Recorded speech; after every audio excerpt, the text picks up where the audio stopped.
Hello, everybody. Welcome back to Bitcoin Mentor Chat. As usual, I'm Gary Mahmoud, one of the mentors with Bitcoin Mentor, and I'm joined today by Chris Wessels. That is Wessels with a W, but it's pronounced Wessels. Chris, thanks for joining me.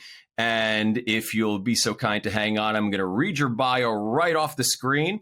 Chris holds a degree in mechanical engineering and Chris holds a degree in mechanical engineering and initially carved his career in South Africa's aerospace and mining sectors. His growing interest in digital technology led him to switching fields, transitioning to software engineering.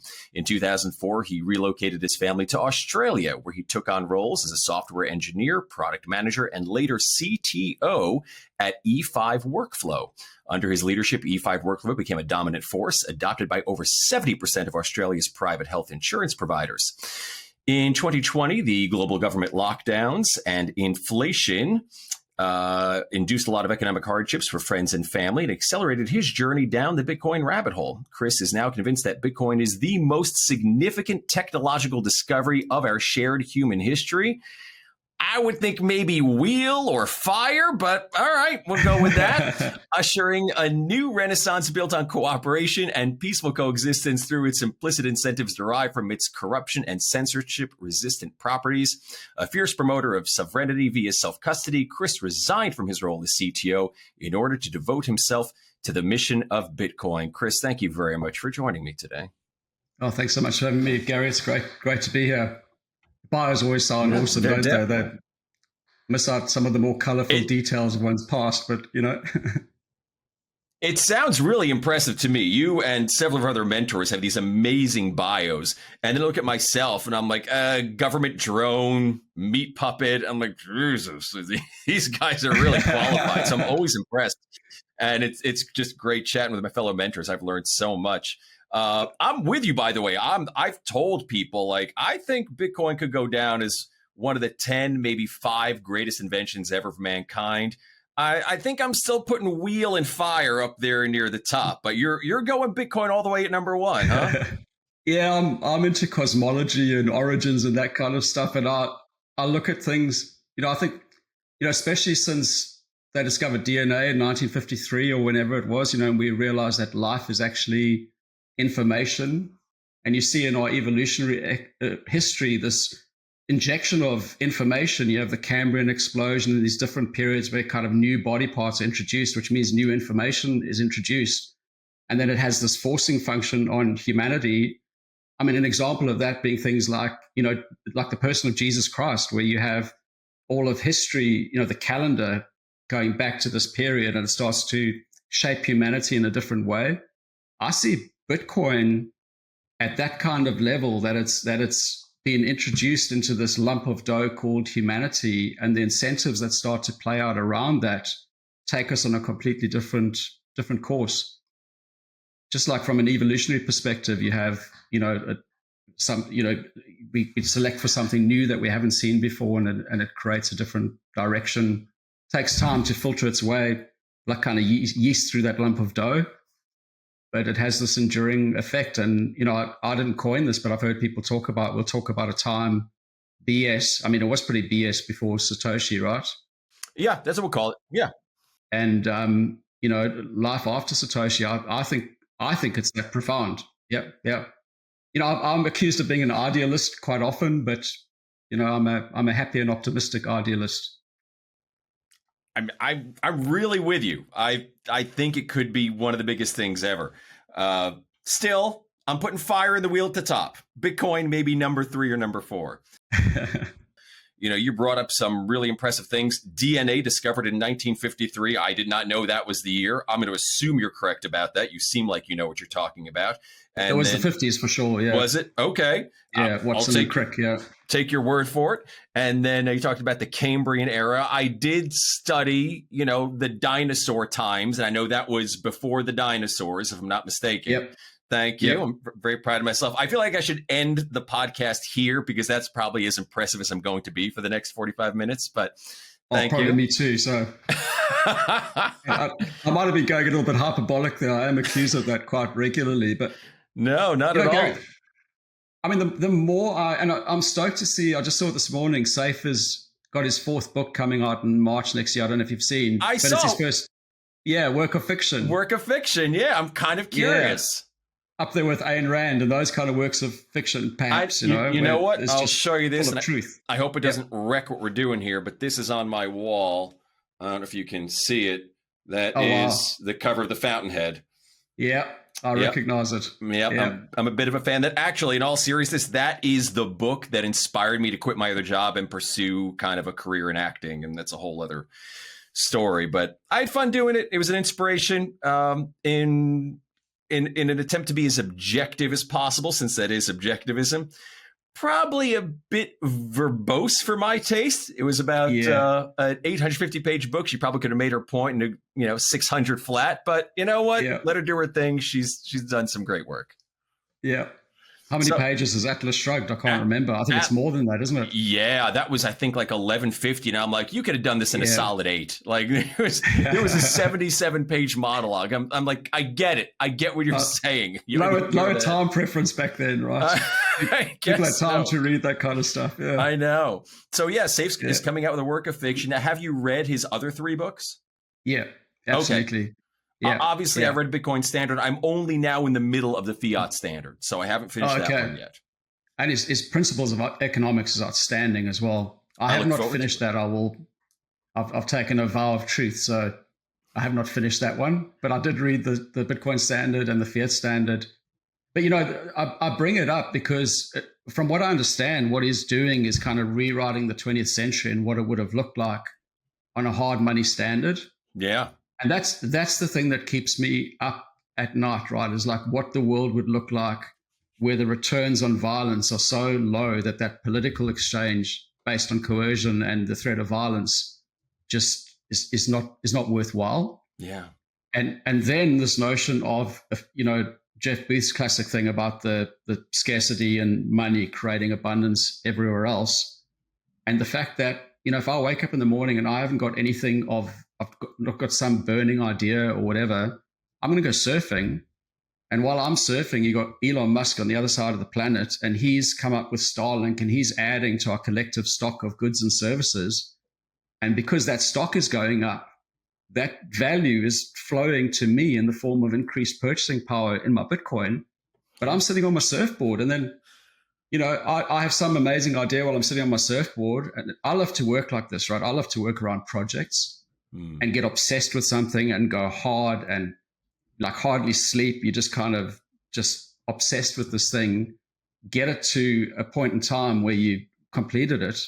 And then I want to take a break and go surfing for 3 months or whatever until I have another idea. That's great.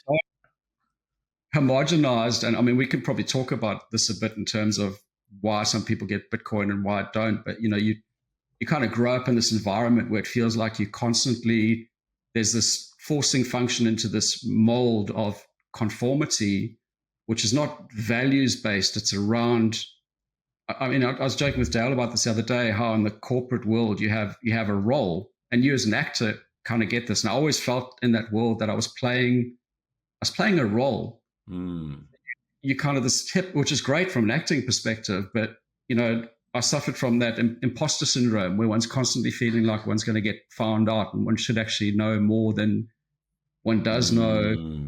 But there is that sense of the whole world's a stage, whereas Bitcoin just seems to have the opposite effect where and I think it's terrifying my kids, but, you're just kind of saying what you believe to be true as best as you're able, and then you're free from the consequences. And I think that's the part, to my mind, that is what living by faith actually means. So, faith being the persuasion in the light of evidence and then living from that. So what one's belief system is, I'm living authentically from that. And then I'm completely free of the consequences. And Bitcoin just seems to be that forcing function in that regard, right? It seems so. And I actually was going to ask you if there's anything else going down the Bitcoin rabbit hole. Did that spark any other interests for you that you might not have otherwise pursued if not for Bitcoin? But you bring up an interesting point about the side effects of Bitcoin. It's not just hard money and being able to not have to suffer the effects of fiat inflation and to trade easier, but it seems many have made the argument certainly it's nothing original on my part, that it has social effects as well in the way we interact with each other, the level of honesty, obviously low time preference, things like that. So yeah, would you bring up the idea of, you're not necessarily playing a part anymore, but you're just dealing with people in a very honest, upfront way. I really like that idea. It seems to make sense to me that would happen, but I've been around the block long enough to know that what always seems to make sense to me isn't always the way things work out. But I mean, do you see any other ways that Bitcoin influences just human social interaction beyond just obviously number go up and ease of trade and things like that? I mean, in my experience, and this has been my observation with the people who end up being, I think, Bitcoin maxis, it does seem to reshape the way they think about everything else. One of the things that they took out of the school curriculum about 100 years ago is epistemology, which is, critical to, learning about critical thinking and how it is that we know what we know, and I think that was intentionally done. But there's something about Bitcoin where I think because, in 2016, the Oxford Dictionary chose post-truth as the word of the year. And I heard some lady the other day, she was talking about that, how, you hear people joke, especially in the sales space, right? They'll say, like, don't let the truth get in the way of a sale, or don't let the truth, that just violates everything inside of me. And yet, because you've got this corrupt base layer of civilization in terms of the fiat money system, it seems to have that corrupting effect on everything downstream. Whereas Bitcoin seems to reverse that, where it actually incentivizes integrity. Plus, it brings one back to this North Star of the fact that there is actually an objective truth. It's an interesting thing. This really upended for me during the lockdowns, was this notion. I was laboring under the illusion. There's a couple of avenues here we could go down. One is, I think one's either tribe over truth or truth over tribe. And I thought that we were all looking for truth and agreed that there was such a thing as truth. And I don't claim to have the truth, but I love talking about talking with people, right? And seeing, and I'll learn things and they learn things. So you're in this kind of mutually beneficial conversation. And then the COVID thing happened, and I grew up in South Africa, so I'm used to a government being authoritarian. What I hadn't witnessed before, and what I'd read about, in the Gulag Archipelago and that sort of thing, Solzhenitsyn's work, is where suddenly your neighbor turns against you, or, created a dividing line between myself and my two sons. And really? Yeah, absolutely. We've sorted that out now, but, that was full on. Wow. And there does seem to be this kind of fault line we seem to divide along different lines. And I think for some, it's tribe over truth. So there's that need to belong is more important. It's kind of, I've made up my mind, don't confuse me with the facts. I just need to know what the zeitgeist is, and I'm going to go along with that. Yeah. According to Matthias Desmet, that Belgian, he came up with that, what's his book called? The Psychology of Totalitarianism. Oh, I'm not familiar with that one. Oh, it's an outstanding read. I can't remember what was the phrase that he used. I forget, but he talks about 30% of the population will just go along with something. Then there's the 30% on the other side that, regardless of, even if they're the only person in their whole community that thinks a certain way, they're going to be kind of that obstinate person giving the counter view. And then you've got the 40% in the middle, which will sway either way.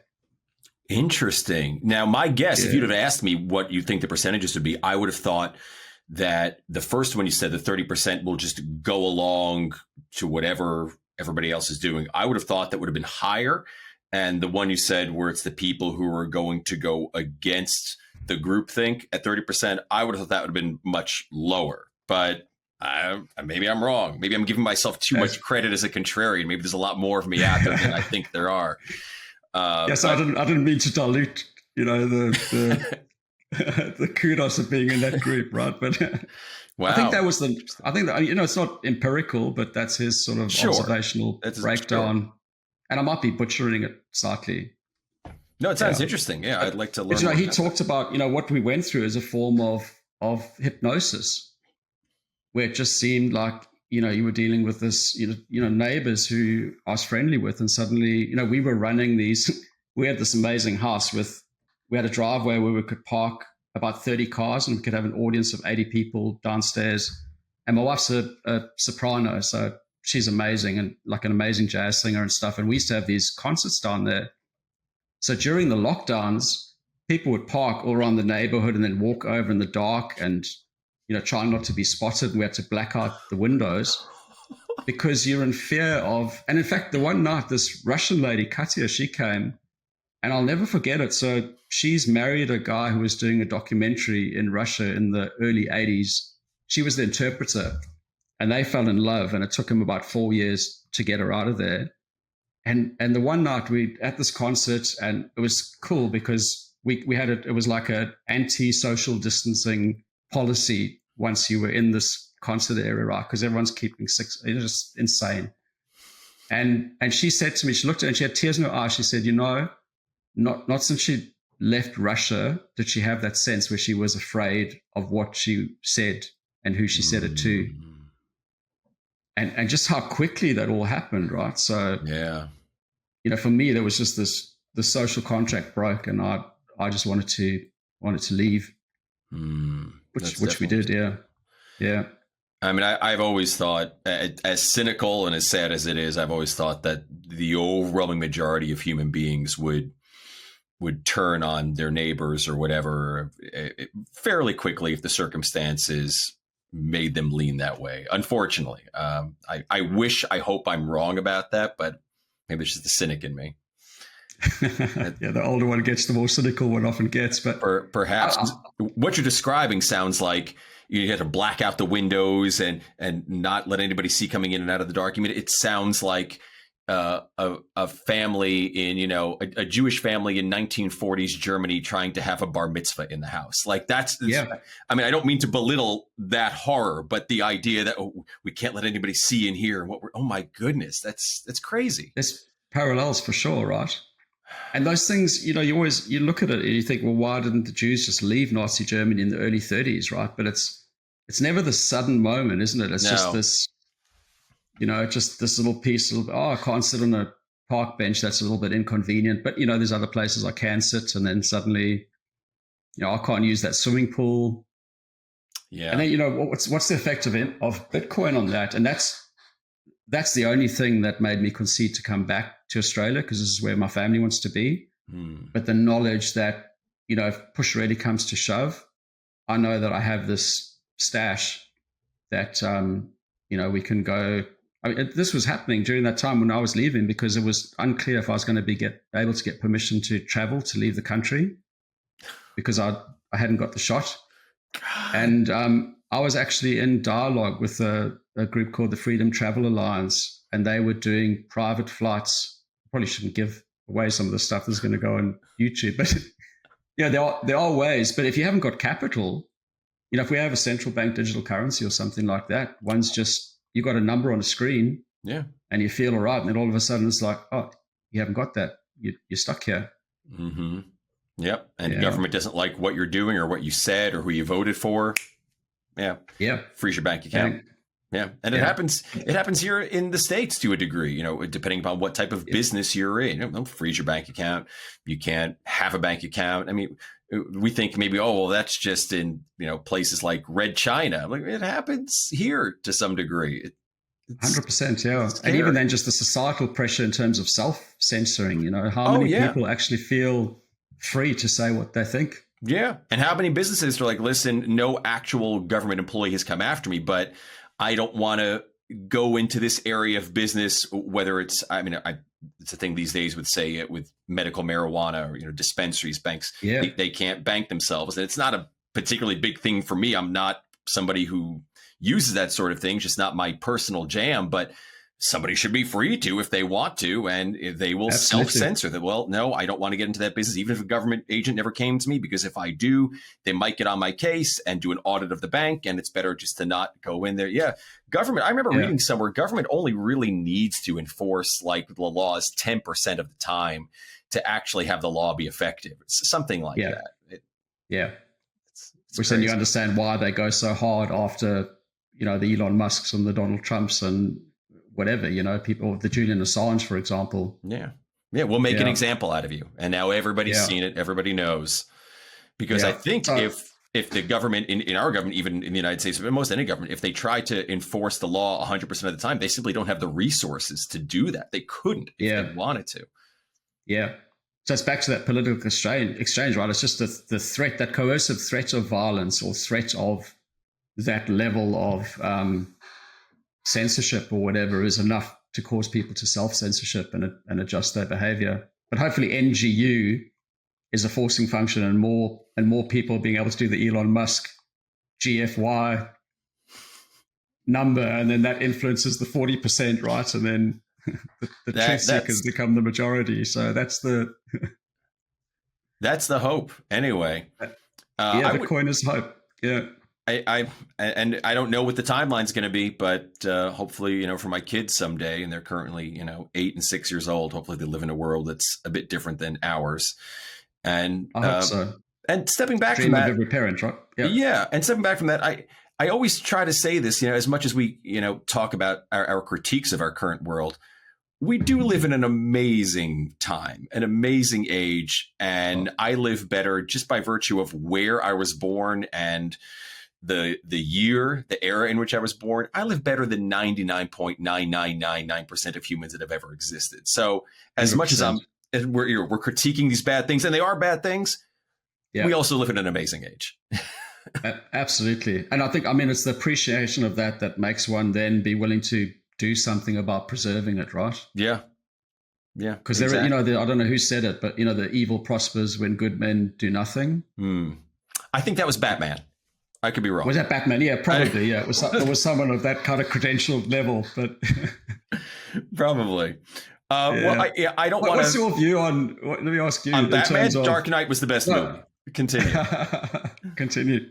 A Bitcoin standard. Do you see that as an inevitability in the future? I don't know what that's going to mean. I guess if that is like what we ultimately come back to for final settlement, yes, I do. Does that mean our intermediary is some sort of lightning network, or is it still just government fiat tokens just for day-to-day operation and you settle up in Bitcoin?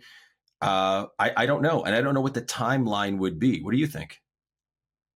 I don't know. I'll go back and forth on it. At the end of the day, I would like to not even be thinking about money and not even thinking about Bitcoin because it's so entrenched in just being this facilitator of civilization in terms of that demand signal. It's just there and it just works, and and nobody can forget about how it works because it's not dependent on us retaining human knowledge, but just a function of maths and physics, right? So it becomes like this thing like gravity. Because really, I would like to just be playing guitar, going surfing, and doing. I was an engineer. I would have loved to have remained an engineer. It didn't turn out then to be what I expected it to be. Also, as a consequence of fiat, I think. But if you're a dentist or whatever, you just kind of want to or yourself as an actor, you just want to hone your craft, spend less than you earn, save it, and have that saving at the very least preserve one's economic energy. Yeah. And live your life, right? That's the idea, I think. Yeah. Possible. Yeah. So, it's an interesting one, isn't it? Especially with all the BlackRock 180 degree and the institutional adoption and all these derivatives. And, when I got into it, my dream was that we really had the Hayek slow roundabout way which we do to a degree, right? Because it's clear people have realized they can't stop it. Got Putin's announcement the other day. But, the attack vector is always the derivatives, isn't it? Yeah. You just got to introduce somewhere where there's a little element of trust. And I think as long as that's there, it's going to get violated. People will learn the hard way. Ultimately, it's got to distribute to the level of the individual. Yes, I think you're right. And I was even thinking the other day, watching things like XRP go up crazy for a few days or a few weeks. I'm like, these things are going to hurt Bitcoin from time to time because people are going to put their money in. They're going to get rugged. Something's going to happen. And in their minds, at least temporarily in the immediate, timeline, they're going to think, oh, well, this is all the same thing. Crypto is all inclusive Bitcoin, and this is a bad thing. You shouldn't invest in it. And as always, Bitcoin will suffer a little bit in the short run, and then people realize, no, Bitcoin is different from the rest. And there's going to be ups and downs as we get there, and I couldn't predict when they'll be. Yeah.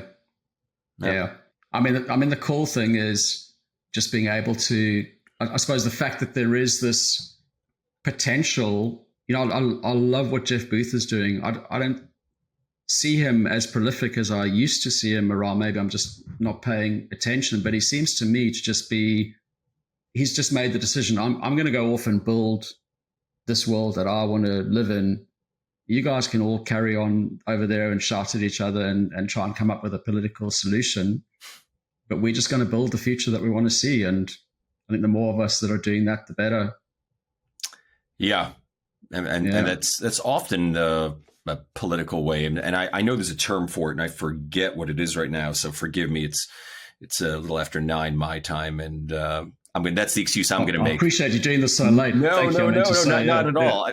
Listen to me. I'm like in my mid-40s, like, well, it's after 9 p.m. I better turn in for the night. But it is, do you try to fix the system from within, or is your political solution to just remove yourself from the politics of it? And in the old days, it was physically leaving a country. You feel like you were persecuted. You don't like the country was doing well. All right, come on, pilgrims, come over to the new world, so to speak. And now that there are no more physical frontiers, it's sort of exiting yourself from the fiat controls, if you can, into this other world. I love that. I was so taken by, I read that Sovereign Individual in 98 when it was published. I think it was published 97, 98. But that kind of notion of the jurisdictional arbitrage, that you could literally just move to where you're treated best. I love that. Yeah. And it comes back to that thing, that individual level, because I think so often we self-censor because you buy into this notion that I'm just one individual. What difference can I really make? And I think that's the wrong framework for us to be living by. We should really be living by. I remember a friend of mine in South Africa, Vainant, his name was, brilliant guy, was an accountant, and he didn't grow up with much. And then he started this business, and suddenly this business was just turning over an insane amount of money. And he had this conversation with me how he had to shift because he was suddenly in a position where he could walk past a Mercedes showroom and just walk in and buy a car for cash. And you get so used to living based on one's bank balance and making decisions based on that, what one can do, consequence, opportunity cost and everything. And he had to shift his thinking to living from really, really, what are my principles? What are my values? And I'm going to live from that. And then he just started, he started investing his money in all sorts of, charities, and he was really into game parks and that kind of thing. And so investing into that kind of thing is what I really want to live for and be remembered for. Yeah. And I think Bitcoin is, shaping us in a similar way. It definitely makes you start to think a lot more about, what I really believe. Why do I believe it? And then how do I live from that? And that's incredibly liberating, because then you're free from the consequences, right? I'm not trying to manufacture an outcome. No. Yep. And that thing about, I'm only one person, what difference can I make? And the tragedy that 99% of the planet, which is subservient to some degree to a 1% that seem to think they have a divine right to rule and control the rest of us, we stop it tomorrow if everyone just adopted Bitcoin and took it into self-custody. And that thought breaks me sometimes, the fact that you have the solution to the problem that 8 billion people on the planet have. It's how do you preserve your wealth?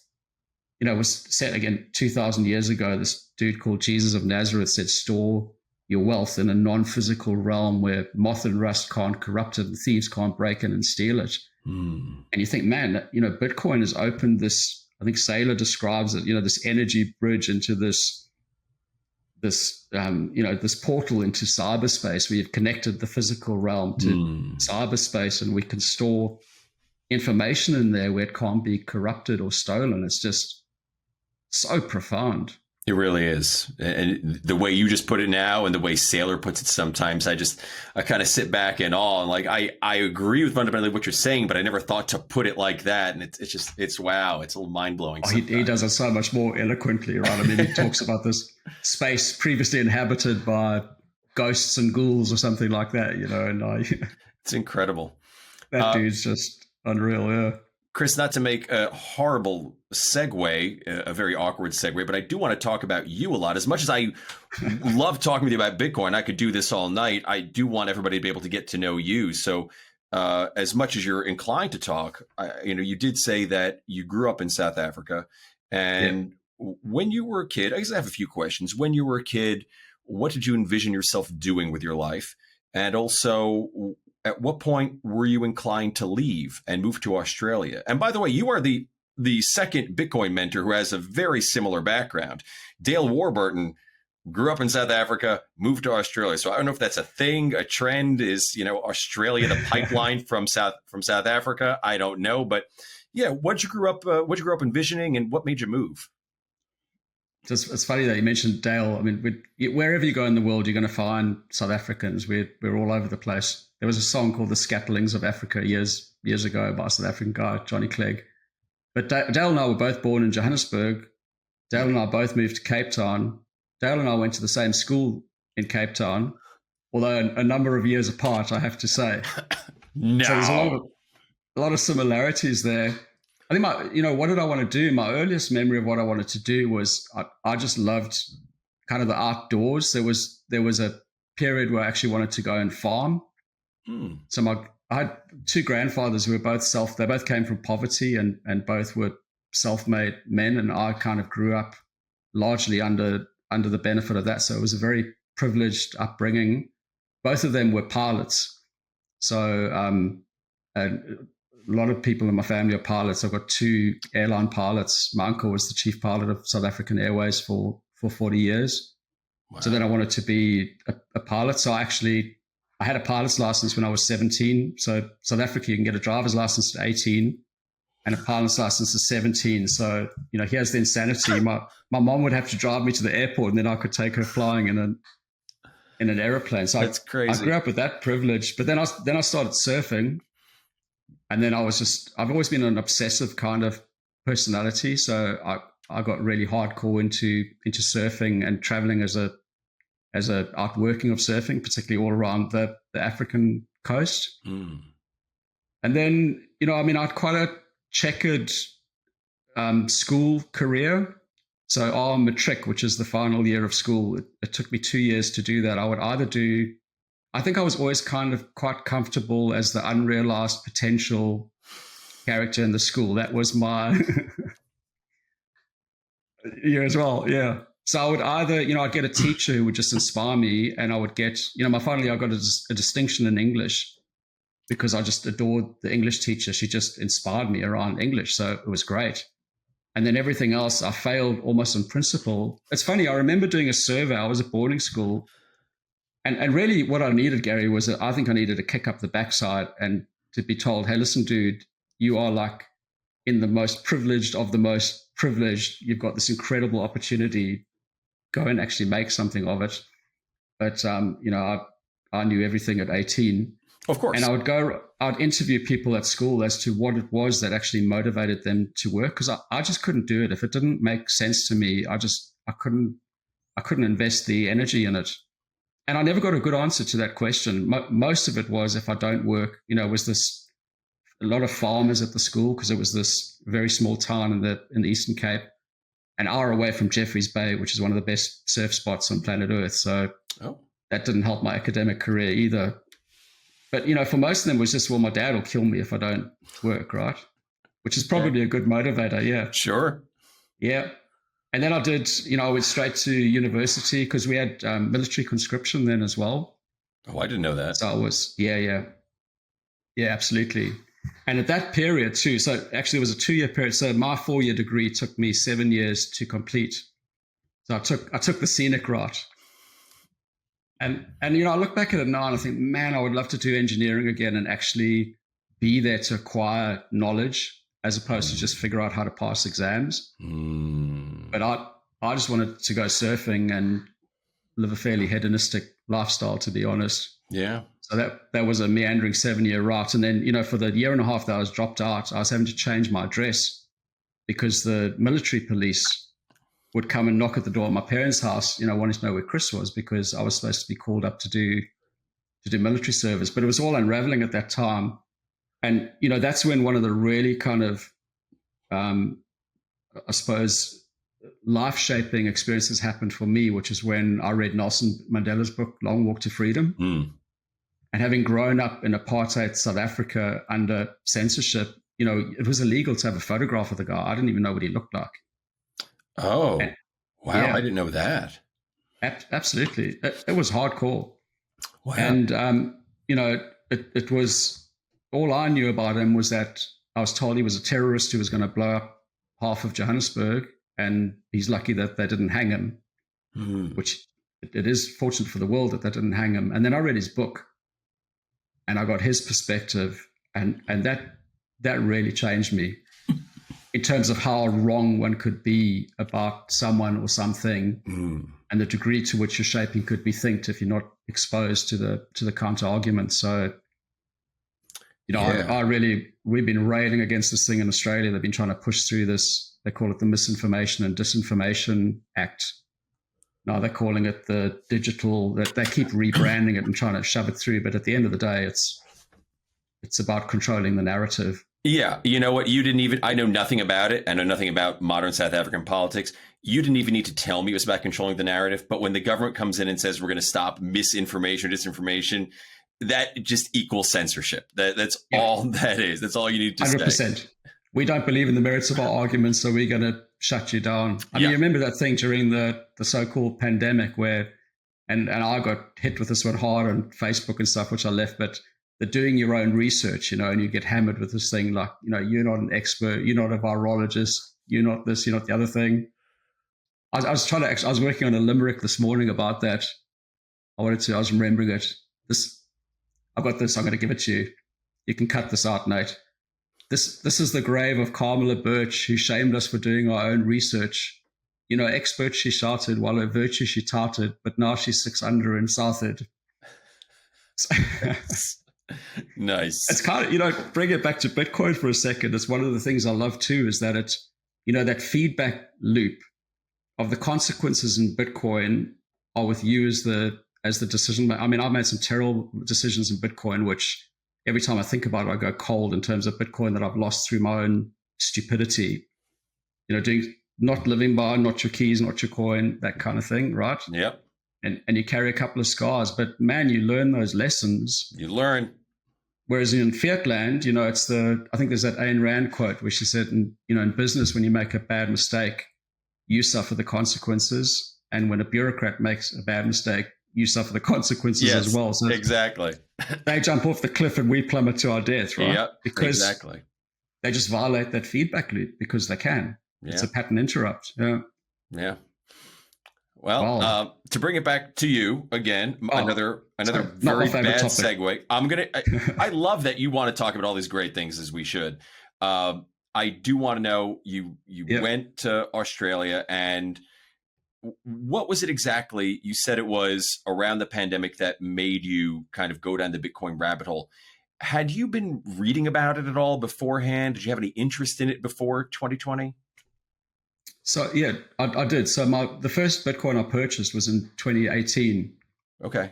And I started looking at it in 2016. And the reason it was interesting, in hindsight, I think when I came to Australia, the brochure that I read had me spending most of my time surfing and not working that much. But actually, I found I came here, I worked for a guy, ex-South African, who owned a company here, which is quite common.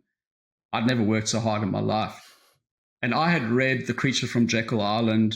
My nickname in the early 2000s was Fiat Man, because I just used to anyone who would listen, once you see how the sausage is made, you just can't shut up about it, right? And conspiracy theorist, all the rest of it. But I was Fiat Man.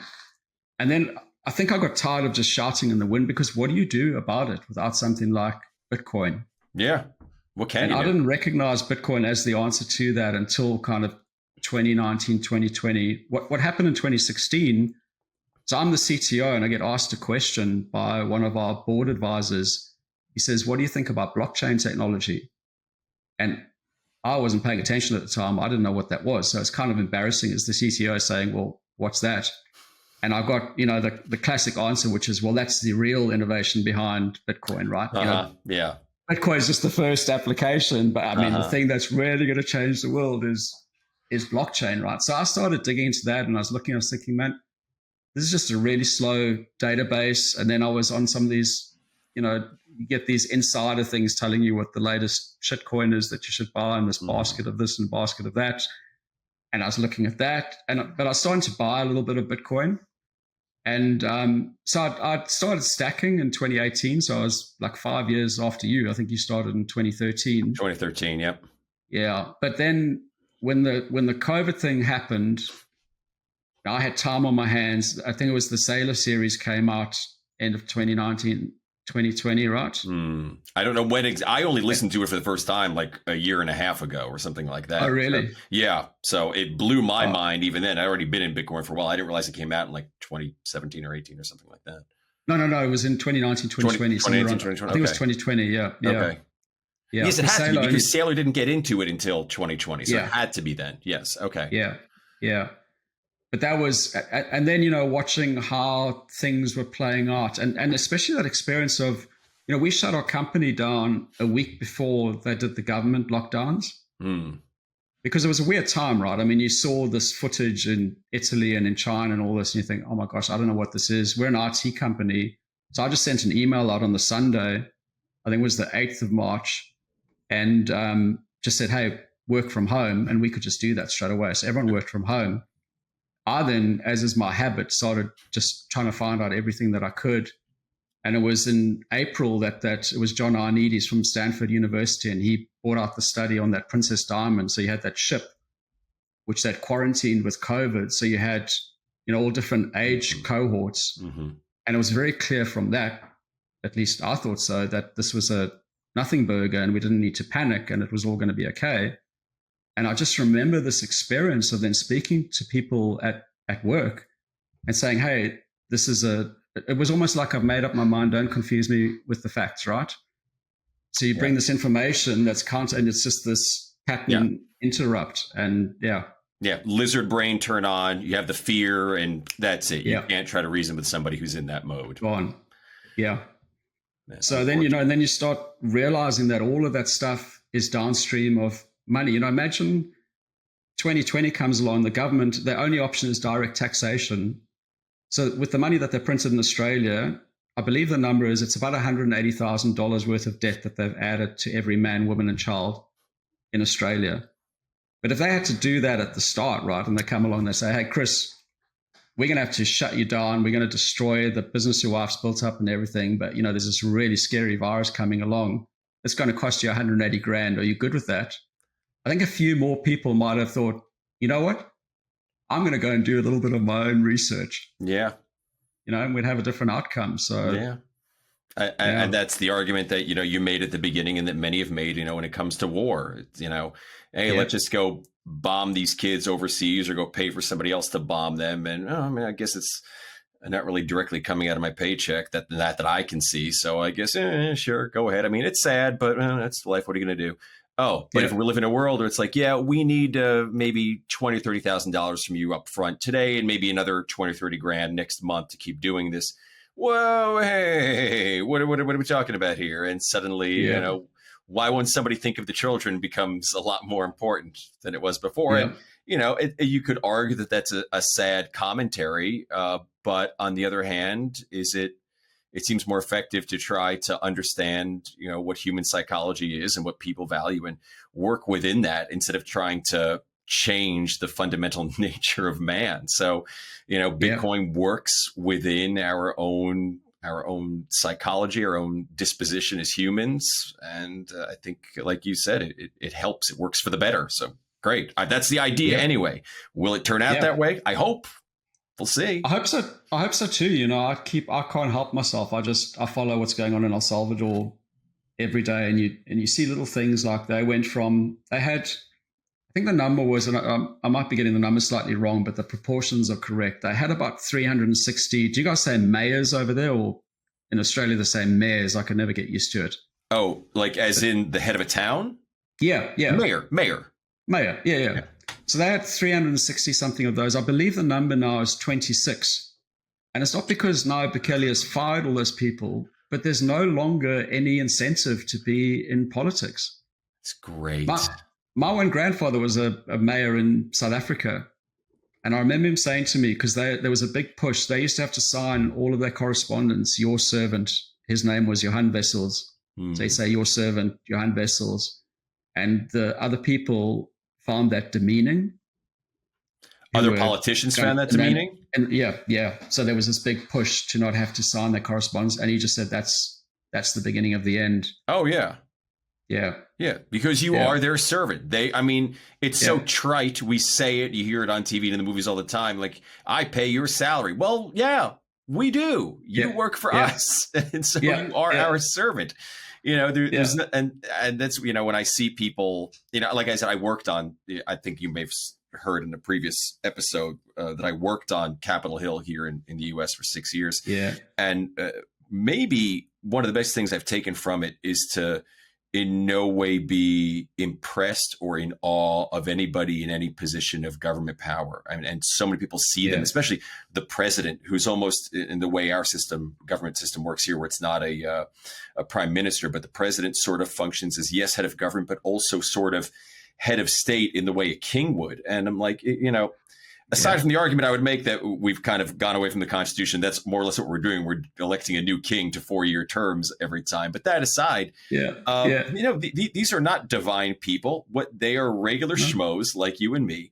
And they have a lot of pomp and circumstance around them. But all they've really accomplished is they managed to win, at minimum, a plurality in just a giant popularity contest. That's it. That's all they did. That's the only accomplishment that it was. So, with massive incentive for a corrupt nature to go after that, right? Which, you don't have the cancel-on effect and that gets removed.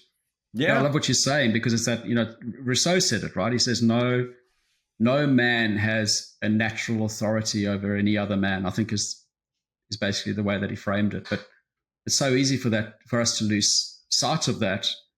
And it seems to me very often that the best people tend to willingly, because they don't believe that they know everything or have a right to rule over others, they tend to be more respectful of other people and almost kind of invite that governance over them. And then there seems to be this parasitic group that somehow feels entitled. I don't know if it's you get this Malthusian,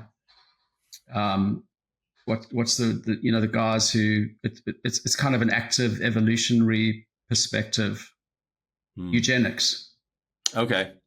Where they feel like, they have a right to, they're obviously more evolved because they're smarter than the rest of us, great unwashed, and therefore for our good, they need to take charge and, tell us how we should live our lives. Yeah. I take issue with that. And Bitcoin lets us take issue with it. Yeah. Exactly. You're throwing people out, Malthus and Rousseau, and I'm going to take your word on the Rousseau quote because I haven't read Jean-Jacques Rousseau in 30 years, 35 years or something. It's been a long time for me. But, when you said you got into Bitcoin in 2018 and then 2020, many people come at it from different perspectives. Some just number go up, some because they're interested in the tech. And that may have been the case. Both of those may have been the case for you as well. But it seems that you've had, if I'm not mistaken, these kind of, to use a general term, these libertarian or kind of ANCAP ideas even before you got into Bitcoin. Is that correct? Oh, for sure. Okay. Definitely, yeah. And would you say the non-aggression principle? Yeah, and absolutely. Was it that Life, primarily? Property. Yeah, that led me to Bitcoin. Yeah, is it like primarily that led you to Bitcoin? I think it's a combination of things. I think definitely because it was going through that COVID period, there was that realization of how much of what I saw going on could only happen in a fiat-funded model. And then the realization that Bitcoin was the solution to that.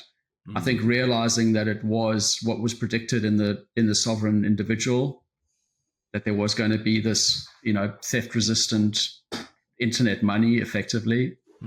So, I think, one of the reasons that we came to Australia was I'd lived all over South Africa. I love new places and new experiences. I don't know if that was a function. I went to 7 schools, so I grew up living in different cities around. My dad kind of moved around quite a bit. But I love new experiences. So I was all in for that jurisdictional arbitrage. And man, so much of my heart I left in El Salvador. I know. Go ahead. So that's, end of the day, I want to earn Bitcoin, spend Bitcoin, save in Bitcoin, and live in a Bitcoin standard. It's very difficult to do in Australia. But, in El Salvador, you can legitimately do that. Do you think, it's still a fiat decision, right, to accept it as legal tender. So it's still not that bottom up revolution like you've got going on in Nigeria and other places where it's just, it's just a popular movement. Just the market is adopting it. I was going to ask. Aggression's law. Yeah. Yeah. Oh, sorry. No, not at all. Again, we're talking halfway around the world, so there's going to be a slight delay anyway. But do you see that happening? Do you see Bitcoin becoming more of a regular, everyday thing in third world, unbanked countries faster than in, established, part of the modern first world? I don't know if it's my halcyon rose-tinted view of the world that makes me think that that's happening, and maybe it's not happening to the extent that I'd like to think that it is. But, when I hear some of those numbers come out of places like Nigeria, that really encourages me.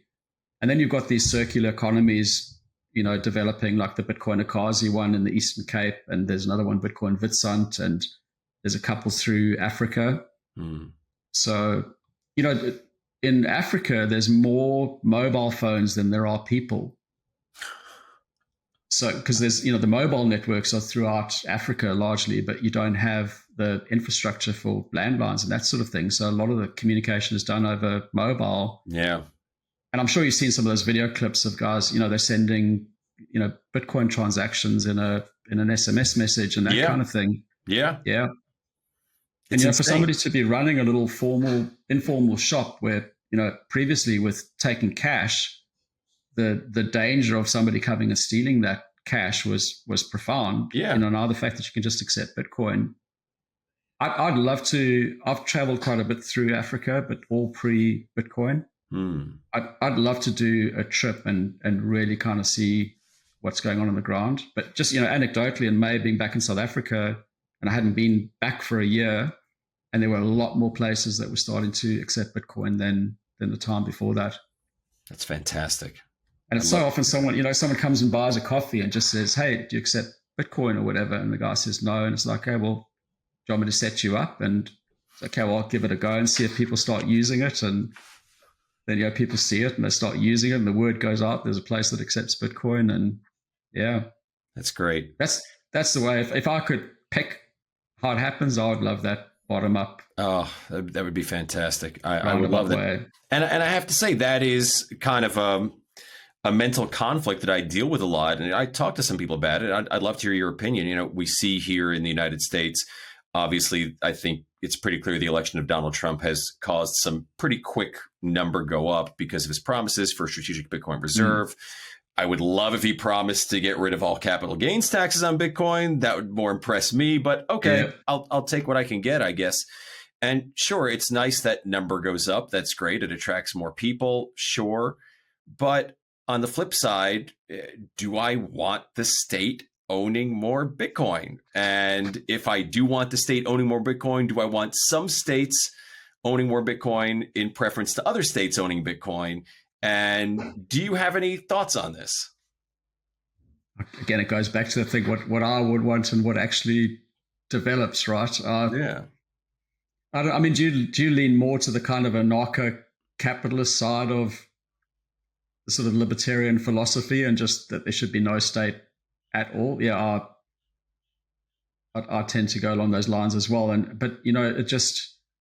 You can't stop the Bitcoin incentives, I suppose. And I think we're going to have to live in this period where you got these people who have got that asymmetrical advantage where, for us, we had to see it earlier enough that we could take our scarce resources that they've kindly left us after taxing the living daylights out of us and go and purchase some at great opportunity cost, as opposed to being able to either, steal it from Ross, or, or just go and print some money to buy it. And you can go from a standing start to the dominant holder in a very short period of time.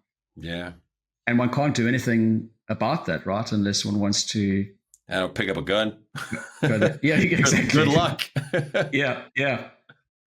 But then, fortunately, like you said, I think you said when you were working in government, you realize that there's quite a lot of people in there that are not that bright. So, you got the German guys selling their stash and that kind of thing. So it's going to distribute, but it's going to take time.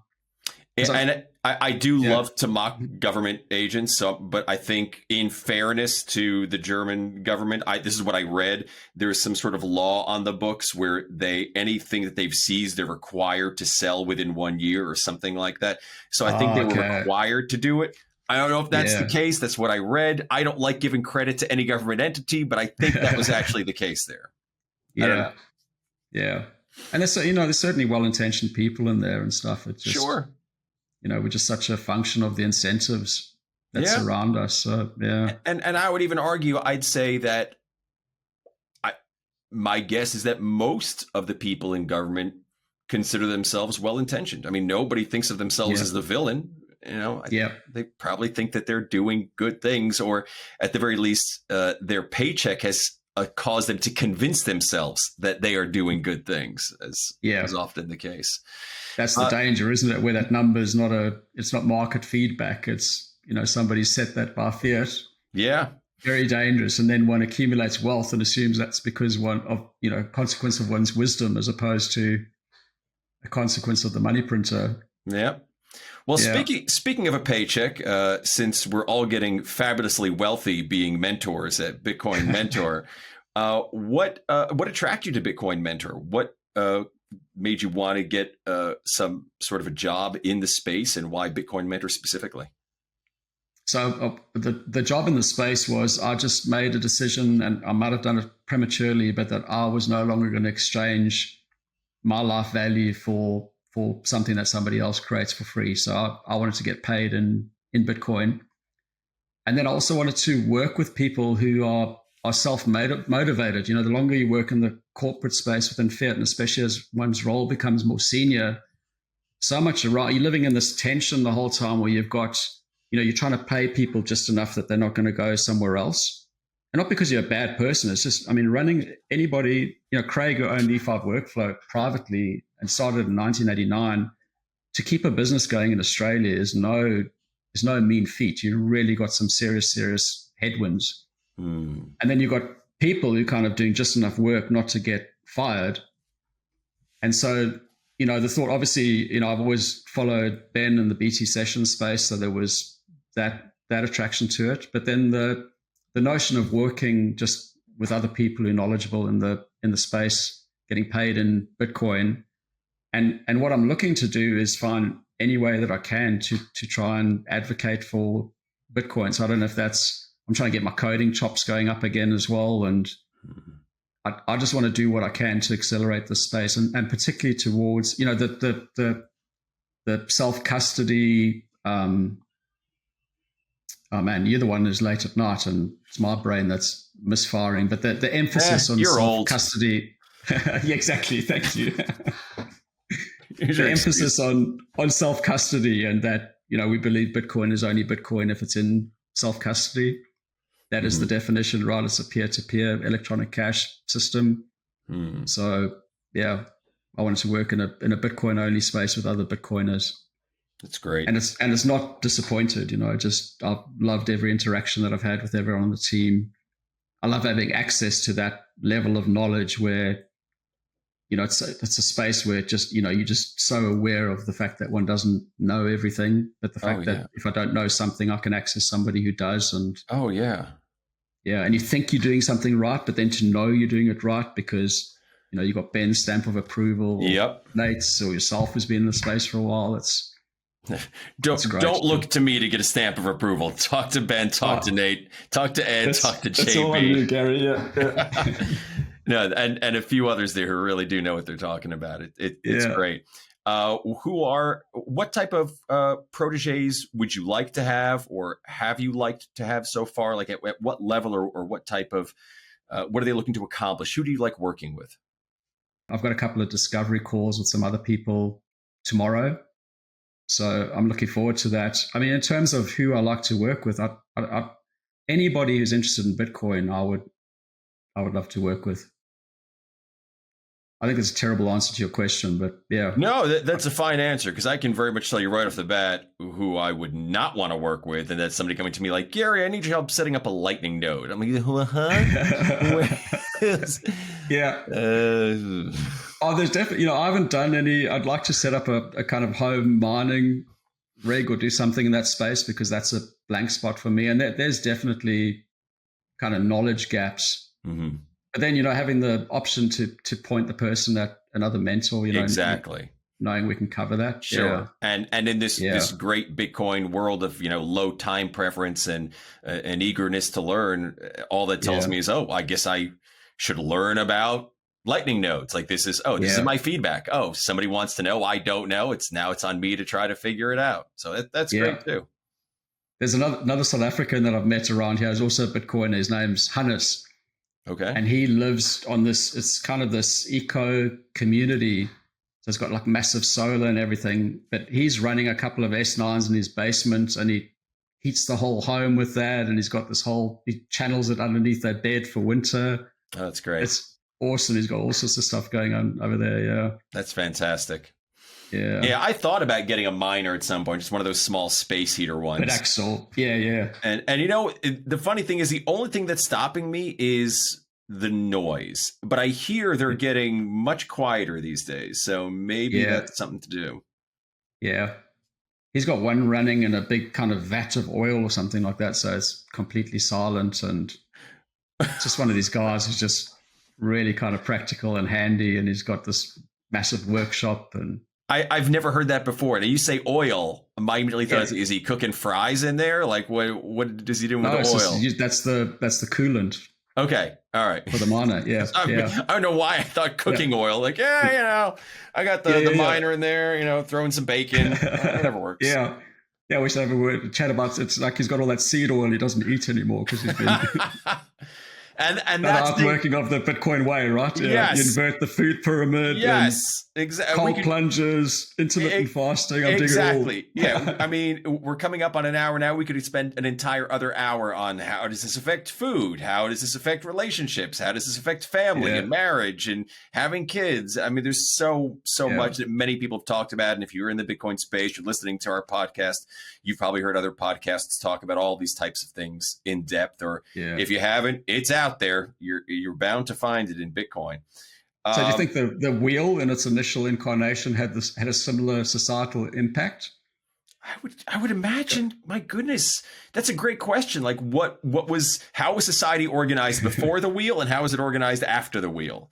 Yeah, it's a great question. You can compare if it's is Bitcoin a greater innovation than the wheel? Because the wheel is more than just moving grain from point A to point B. Like, how does it change all the way social interaction happens? Yeah. That's great. Another thing, I mean, Saylor talks about those guys where they had the pottery wheel, and nobody thought to kind of turn that on its side, and sitting there staring them in the face. Yeah, it's amazing. Yeah. Just so, and I think there is a difference between raw processing power of like just being able to figure something out, a technical problem, and having that what I think is a mark of a different kind of intelligence, of being able to see something and can I look at it in just a fundamentally different way where I don't have to solve problem A, B, C, D, E, F, G. Instead, if I just turn it, whether it's physically or metaphorically, I don't have to deal with these problems at all. Just changing the whole and then the fact that on a Bitcoin standard, it becomes less and less of a concern of who invents it or whether you're the first one to invent it so you can claim the credit or IP or whatever, because it doesn't matter who does it. it increases our stock of goods, and so it increases our productivity as a human race. And because of the sound money standard, the benefit of that flows to everything. It's the ultimate democratization of wealth, right? I think so. Yeah. I think the wealth distributors claim to be chasing after, but it just seems to always funnel in. Of course. Into a small number of hands. Yeah. Of course. Yes. This really has the potential. Yeah. Yeah. They know how to best spend other people's money. Of course. Yeah. That's 100%. Yeah. Always how it is. Yeah. This has been a great talk. I love it. I definitely want to talk more. And we talked more about, we didn't even get to, your background with fostering kids in Australia, which I would just love to talk about you with sometime, even outside of a podcast, but really just fascinating background. I love chatting with you. We are coming up on over an hour. Is there anything else that you wanted to touch on before we wrap up? I don't think so. I think that's been great. Yeah. Love talking to you and getting to know you a little bit more. And feels like a whole lot of kindred spirits it's the Bitcoiner thing, right? You kind of feel like you've known people forever because there's just a similar value system or something. I think so. Yeah. In fact, when I first got started Bitcoin Mentor, we talked a little bit, and in the interview, having been in the acting biz, I'm going to go off on a tangent, but have been in the acting biz for so long, the entertainment biz, I've always been kind of hesitant, almost instinctively, to talk politics. Like I won't lie. Like if you directly ask me a question, I will give you a direct answer, but I never like to broach into the room with other artists, actors, writers, producers, like, oh, by the way, I'm a libertarian, and, I guess I'll never get a job again in, this line of work.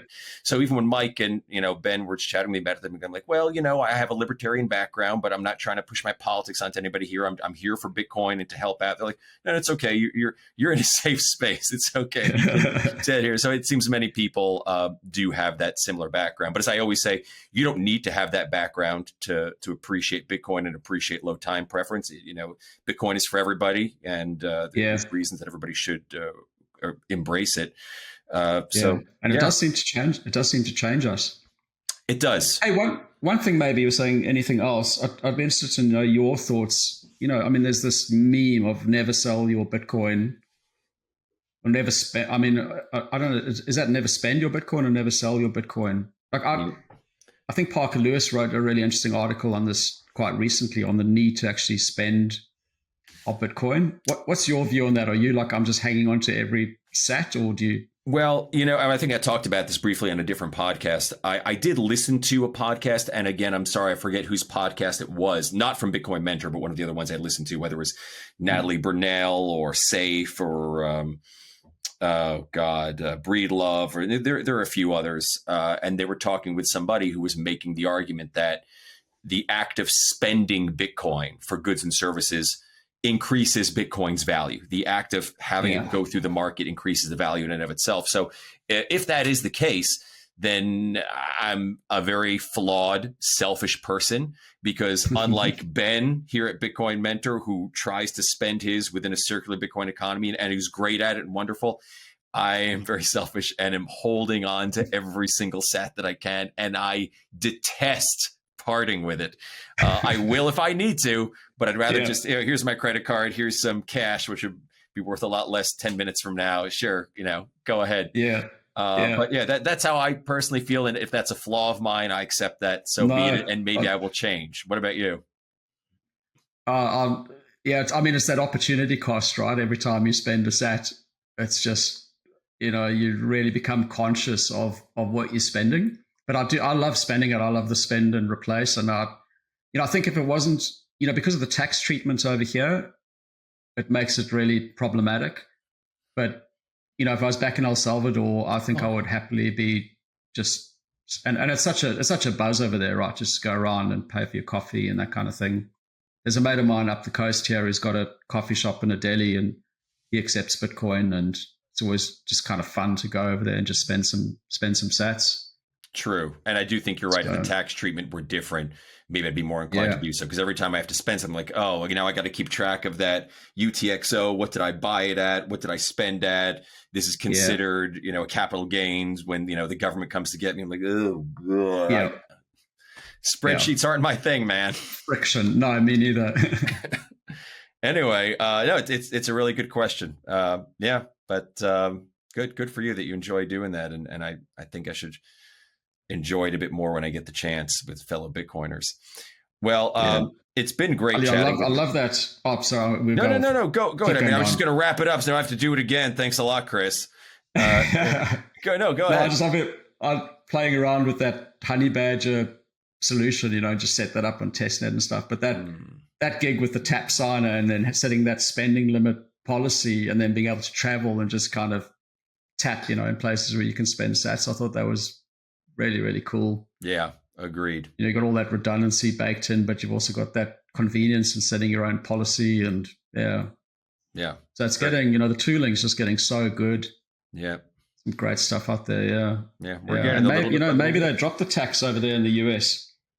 My wife would move to Texas tomorrow.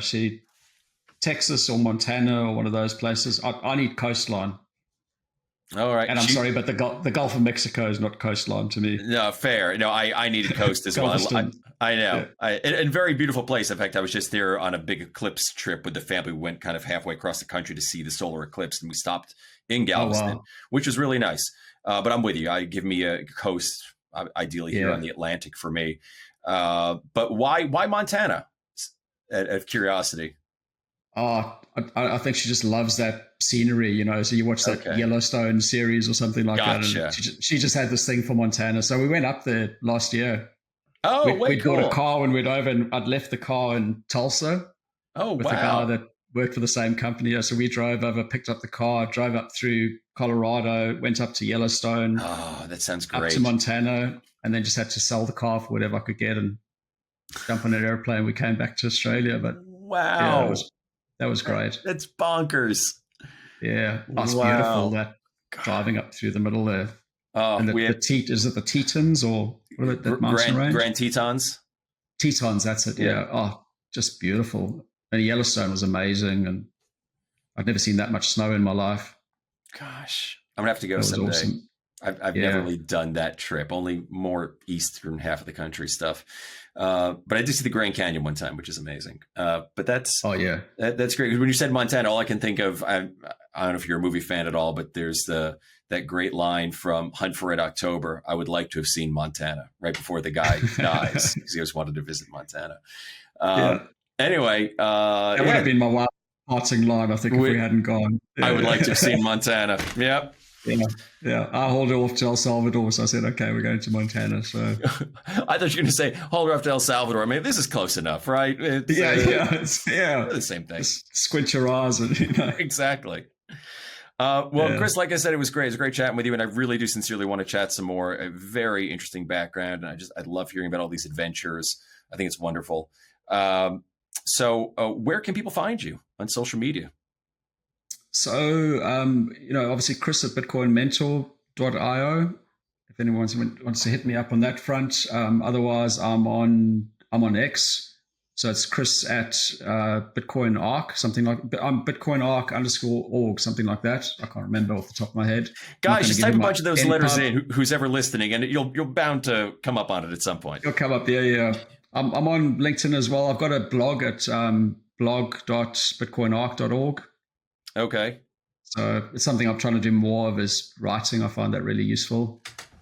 Oh, that's great. And fun. Yeah, just trying to be a little more coherent in my thinking. That's great. I'm going to read your Twitter handle right off of here. It's bitcoinarc_org. There you go. Thank you, Gary. You're welcome. You can send me a couple sats. That'd be great. I'll do that. Just send me that invoice. And are you on Nostr at all? Yes, I am.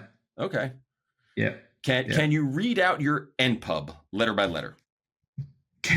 Not off by heart, but I can give it to you. You seriously want me to do that? I will. I love that you would, just to commit to the joke. So thank you so much. I do appreciate that. I mean, I love Nostr. I think it's awesome. I want to spend more time on there. Yeah. I did actually the one day make an announcement that I'd left X and gone to Nostr, and I did apologize to all those teenage Asian girls who keep following me on X that, unfortunately I was going to break their heart and go permanently to Nostr. But I just find, especially with Elon Musk, I just find, X is my go-to in terms of what's going on in the world. And So I'm back over there as well. I tell you, it is crazy how many Asian teenage girls are into 40-year-old plus Bitcoin mentors. It's just, that's incredible, they must just isn't it? be really into the technology. Yeah, and they've all just moved to my area, right? Just recently moved to the Central Coast. And Oh, great. Thank you so much, Chris. It's been great chatting with you. And likewise. For anybody listening, if you're thinking of using Bitcoin Mentor, you could do far, far, far worse than hitting up and working with Chris. Great guy, knowledgeable man. Clearly, he's going to take his time with you and make sure he solves your problem. So it's wonderful to have you aboard. Thank you, Chris.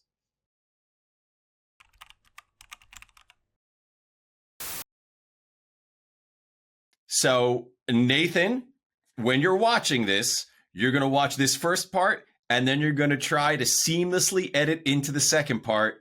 Good luck with that.